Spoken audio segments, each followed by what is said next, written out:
Something huge is stirring in the basketball world, and Caitlin Clark is right in the middle of it. But this time, it's not just about her incredible talent. Unrivaled, a new 3-on-3 league, is scrambling to land her with a massive deal. But wait, didn't they ignore her for months? Unrivaled League needs Caitlin Clark, and they are preparing to offer her a massive deal. Now, with their back against the wall, they're suddenly desperate. The real question is, why now? And why are they acting like Caitlin's their savior all of a sudden? It has just been reported today that Caitlin Clark could receive a Lionel Messi-like offer to play in Unrivaled startup 3-on-3 league, which is a full court press to sign her. This league, Unrivaled, is about to kick off with 30 players locked in for 6 weeks of intense competition in Miami. They've already signed 26 players, announced them to the world, and secured a flashy TV deal with TNT. But with all these big moves, why did they wait until now to make Caitlin Clark a priority? It's almost like she was an afterthought, a backup plan. And now, they're rushing to patch up their mistake before the league flops. Caitlin Clark is needed for this league. It should be one of their main goals is to get her to play in the league no matter what that costs, no matter what that is going to take. Here's where things start to get really spicy. Unrivaled has been shady about Caitlin from the beginning. During the WNBA season, their official Instagram account was caught liking negative comments about her. Imagine that. They could have been upfront months ago, hyping her as the face of their league, but instead, they played it cool, backing other players. Now, with their new TV deal on the line, they're realizing they need Caitlin to survive. They were also liking negative comments about Caitlin Clark from the official Unrivaled basketball Instagram account, like during the season. Meanwhile, some troublemakers are joining this league, players who seem to have it out for Caitlin Clark. We're not just talking about competitors here. These are the same players who pushed Caitlin to the breaking point during the WNBA season, with some even going as far as bullying her. Now, imagine stepping into a league where the same faces who tried to bring her down are waiting. Is Caitlin about to face a new level of mind games? Could this be a repeat of the toxic drama from before, or is there something even worse brewing? It kind of feels like her recruitment was an afterthought. So Angel Reese is playing in this league, Dejanay Carrington is playing in this league. So Caitlin's haters are already lined up in Unrivaled, ready to stir the pot. Angel Reese, yeah, the one who's been wrapped up in all that drama with Caitlin, has signed on. And Dejanay Carrington, whose tensions with Caitlin have been splashed across headlines, is there too. As if that's not enough, Skylar Diggins-Smith, who publicly called Caitlin out earlier in the season, is also joining. It's like Unrivaled isn't just building a league, they're setting the stage for a full-on drama fest, with Caitlin right at the center of it all. Is this really about basketball? Or is Caitlin being thrown into a soap opera for the sake of views? Are these players joining the league because they respect Caitlin's game? Or are they there to bring the same toxic energy they unleashed on her in the WNBA?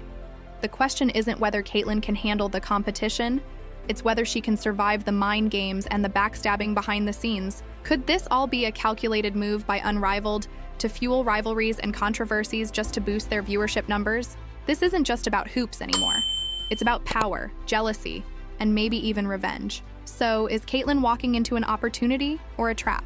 I want to compare that to what Ice Cube offered Caitlin before the Big Three season began. Now, let's talk about the boldest move in basketball this season.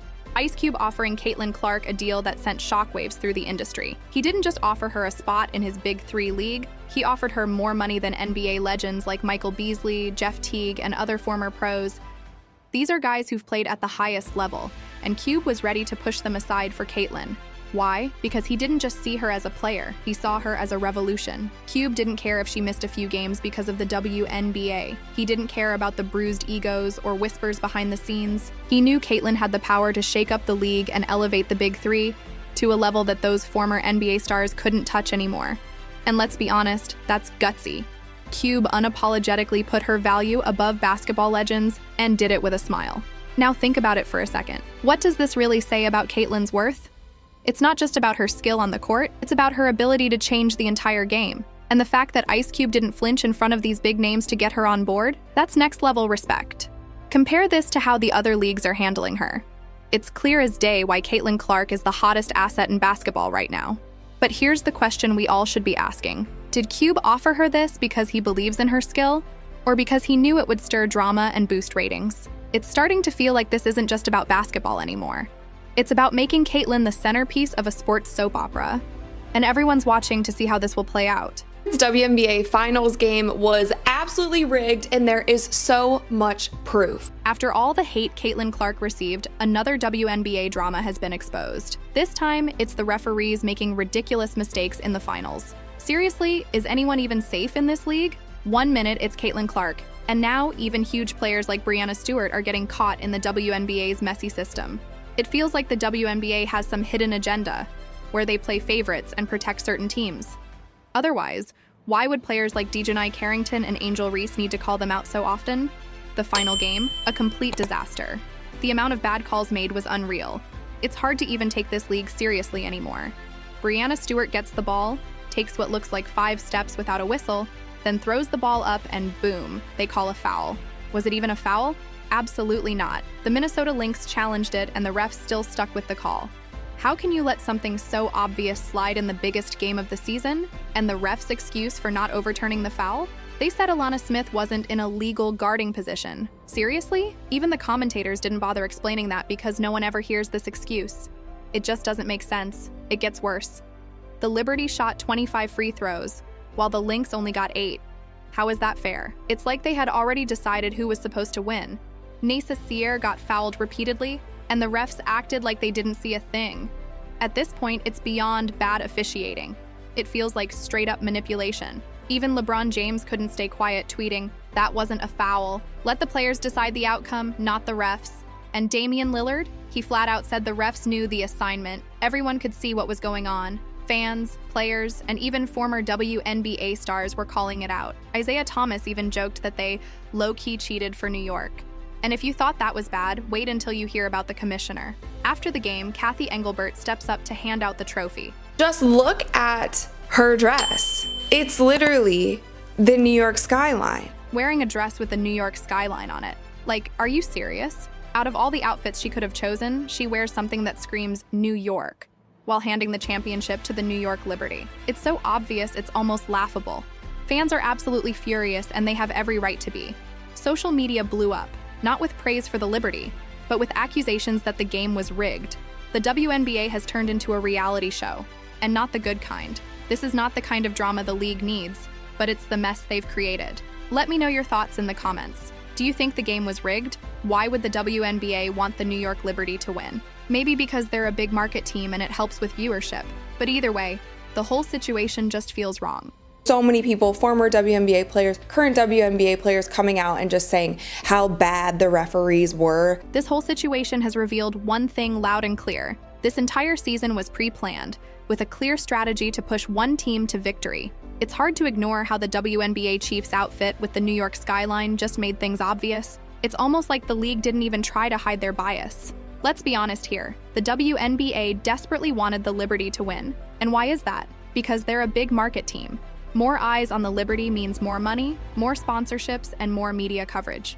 It's always about the bottom line, right? But at what cost? The WNBA has completely tarnished the integrity of the league, and now they're left with a huge mess to clean up. It's just disaster after disaster after disaster. So here's the real question. Was this finals game rigged from the start? It sure feels like it. And if it wasn't, the WNBA did a terrible job proving otherwise. And let's not forget, Nasa Sear had an MVP-level season. She should have easily walked away with the finals MVP. But instead, thanks to all these suspicious calls, she's going home empty-handed. It's a complete joke. But this isn't just about one bad game. It's about how the WNBA has mishandled this entire season. One disaster after another, controversy after controversy, and now they've capped it off with what might be the most rigged finals in recent memory. So what do you think?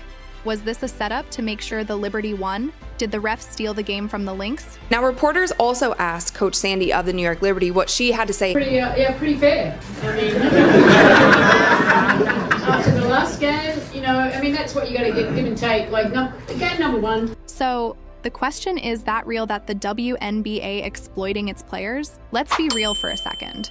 Because from everything we're seeing, it sure doesn't seem like it. This league has turned into nothing more than a marketing machine, driven by its big fish executives who care more about profits than the actual players grinding on the court. And if you think I'm exaggerating, stick around. This story goes way deeper than you think. We all know that athletes work their entire lives to reach this level, right?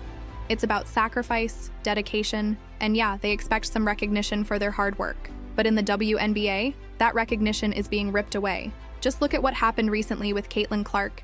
This girl put in the work, she's got the skills, she's got the stats, she's got the fan base. So why did the WNBA allow her Nike deal to be snatched away and handed over to A'ja Wilson, their so-called favorite? You can't tell me that wasn't intentional. But it gets worse. Behind the scenes, this league has an entire dark system running the show. And guess what? The players? They're just pawns. Pawns in a money-hungry scheme where these athletes are nothing but cash cows to keep the league's pockets full. Think about it. Every time a player gets popular, it's like the WNBA swoops in, milks their fame, and then moves on to the next. There's no real development happening. No care for the long-term careers of these women. The WNBA has built this shiny image, but the reality is far from it. If they really cared about the game and the players, why aren't they investing more in their development? Why are they stealing deals from deserving athletes like Caitlin Clark just to push their marketing agenda with A'ja Wilson? It's almost like the league is picking and choosing who gets to succeed based on what benefits them the most. This isn't just unfair, it's downright corrupt. Players are being used, plain and simple. Their hard work isn't about basketball anymore. It's about making the WNBA's top executives richer. And don't even get me started on the deals. The minute you think a player is about to get something good, the rug gets pulled out from under them. It's like the WNBA wants to keep its players just successful enough to keep the fans engaged, but never let them truly thrive unless it fits into their bigger marketing strategy. So, what does that say about the league's future? Are we looking at a sports organization that's more interested in manipulating its stars than building a genuine, competitive environment? And if this is what's happening in the spotlight, imagine what's going on behind the scenes that we don't even know about. The WNBA needs a serious reality check. Because if they keep treating their players like disposable tools for profit, it won't be long before these athletes and the fans start fighting back. So that's it for today. Please like and subscribe the channel. Thanks for watching.